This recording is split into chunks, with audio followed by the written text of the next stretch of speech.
I gave up my wedding to save your life, Mama. So why did you tell everyone I abandoned you? Tell everyone the truth. The young woman slammed an old hospital book onto the dining table. The room became silent. Her mother-in-law stood up angrily. "She never came to see me," the old woman shouted. "She abandoned me when I was dying." The young woman's hands shook as she slowly opened the dusty visitor's register. Every page carried the same signature, every single day, for 6 long months. The family leaned closer. One son whispered, "Then who has been lying all this time?" In the peaceful village of Umuoke lived a kind young woman named Amara. She was known for helping everyone. If an old farmer was sick, she cooked for him. If a widow had no food, she shared her own. People often said, "Any home that welcomes Amara will never lack peace."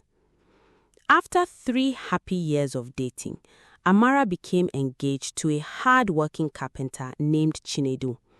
Their wedding was only 2 weeks away. The whole village was excited. Women had already started cooking. The tailor had finished sewing Amara's beautiful white dress. Children practiced throwing flower petals. Everything was ready. But just 5 days before the wedding, something terrible happened. Chinedu's mother suddenly collapsed while returning from the market. She suffered a serious stroke. The village clinic quickly transferred her to a large hospital in the nearest town. The doctor spoke carefully. Someone must stay with her every day. She cannot feed herself. She cannot even sit up. The family looked at one another. Everyone had work. One brother lived far away. One sister said she had small children. An aunt claimed she was too old. Finally, Amara quietly spoke. "I will stay with Mama." Everyone looked surprised. "But your wedding is in 5 days, Chinedu said. Amara smiled gently. "Weddings can wait. A life cannot." She packed a small bag and moved into the hospital. Every morning she cleaned the old woman. She bathed her. She fed her.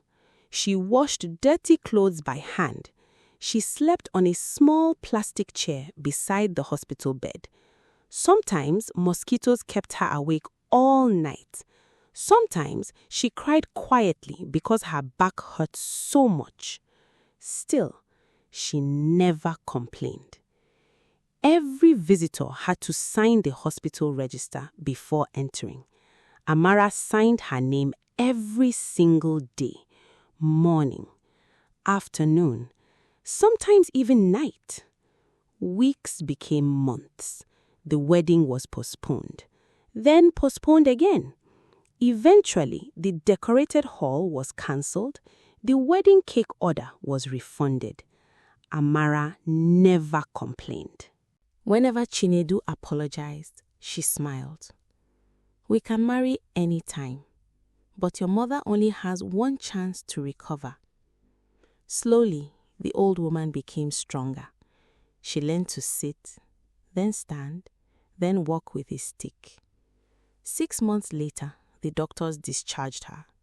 The whole family celebrated. Everyone praised God. Amara quietly packed the old woman's medicines and carried them home. Life slowly returned to normal, but something strange began happening. The old woman suddenly became cold toward Amara. Whenever neighbors praised her, she changed the story. "Oh, my son visited me every day. My sisters took care of me. This girl, she was busy preparing for marriage." Amara thought she had misunderstood. But one afternoon, during a family gathering, the old woman shocked everyone. She stood proudly before relatives and said, "If not for my children, I would have died." She pointed at Amara. "She never visited me." The room became silent. Some relatives looked disappointed. One woman whispered, "So, she left the old woman alone?" Another shook her head. "I thought she was kind." Amara felt her heart break. She opened her mouth, but no words came out. She simply stood up and walked outside. That night, Chinedu confronted his mother. "Mama, why did you lie?" The old woman folded her arms. "If I praise her too much, she will become proud. I don't want everyone thinking she is a saint." Chinedu stared in disbelief. "Mama, she cancelled our wedding because of you." The old woman refused to answer. Days passed. The rumors spread across the village. People stopped greeting Amara warmly. Some believed she had only pretended to be good. Others said she had abandoned her future mother-in-law. Amara cried herself to sleep many nights. One afternoon, Chinedu's younger cousin visited the hospital to collect an old medical report. While speaking with an elderly security guard, the man laughed. "That young woman who stayed here every day, I've never seen such love." The cousin became confused. What young woman? The patient's future daughter-in-law. She practically lived here. The security guard smiled. Wait. He disappeared into a small office. A few minutes later, he returned carrying the hospital's visitors register. Dust covered its edges. He opened it. Every page showed visitors' signatures. The cousin froze. There it was. Day after day, morning after morning, the same name, Amara. Sometimes twice in one day, sometimes 3 times. The security guard smiled. She only missed one day. She came the next morning crying because she had fever. The cousin immediately borrowed the register with permission from the hospital manager. That weekend, the whole family gathered again for another celebration. The old woman repeated the same lie. She never even visited me once. Before anyone could respond, the cousin walked into the middle of the room carrying the large hospital book. He placed it on the table. "Maybe this belongs to your memory." Everyone looked confused. He slowly opened the pages. One by one, date after date, signature after signature. The room became completely silent. Even the old woman stopped breathing for a moment. An uncle adjusted his glasses. "It's her handwriting." An aunt counted the pages. "My goodness, she came every single day." The cousin spoke softly. "The hospital staff all remember her. They said she refused to leave your bedside." Every face slowly turned toward the old woman. No one spoke. Finally, Chinedu asked, "Mama, why?" Tears filled the old woman's eyes. For the first time, her proud face disappeared. She whispered, "I was afraid." Everyone waited. "I feared my son would love her more than me. So, I wanted people to think she was not a good woman." Silence covered the compound. Then Amara quietly stood. She did not insult the old woman. She did not shout. She simply said, "I never cared who received the praise. I only wanted you to live." Those words broke the old woman's heart. She fell to her knees crying, "My daughter, please forgive me. I wounded the person who saved my life."